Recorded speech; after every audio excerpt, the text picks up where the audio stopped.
Au Zimbabwe, une nouvelle forme de thérapie pallie le manque de services de santé mentale. Des personnes âgées formées en thérapie de résolution de problèmes s'assoient patiemment sur des bancs installés dans des coins tranquilles et discrets de cliniques communautaires et de certaines églises, prêtes à écouter et à engager une conversation en tête-à-tête. Je suis soulagée que vous soyez venus.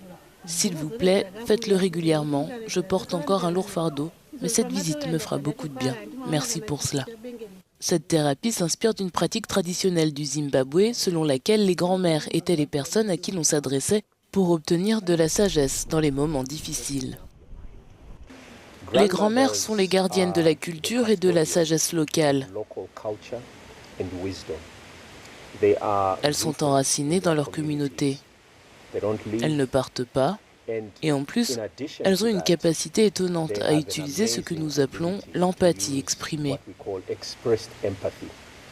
Leur capacité à faire en sorte que les gens se sentent respectés et compris, c'est pourquoi nous nous concentrons sur les grands-mères.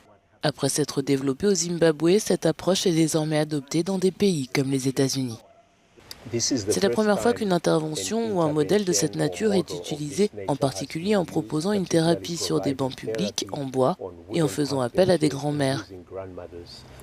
Nous sommes les pionniers de ce type d'approche et nous sommes en train de reproduire le modèle dans différentes parties du monde.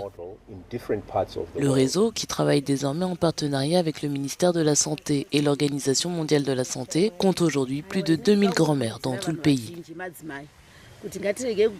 Les gens adhèrent de plus en plus à cette initiative et la stigmatisation qui l'entoure est en train de disparaître. Lorsque nous nous déplaçons dans les communautés avec nos t-shirts lumineux, les gens n'ont plus honte ou peur de nous arrêter ouvertement dans la rue pour nous demander de parler. La santé mentale n'est plus un sujet de honte. Selon le réseau, plus de 200 000 Zimbabwéens se sont assis sur un banc pour recevoir une thérapie d'une grand-mère formée en 2023.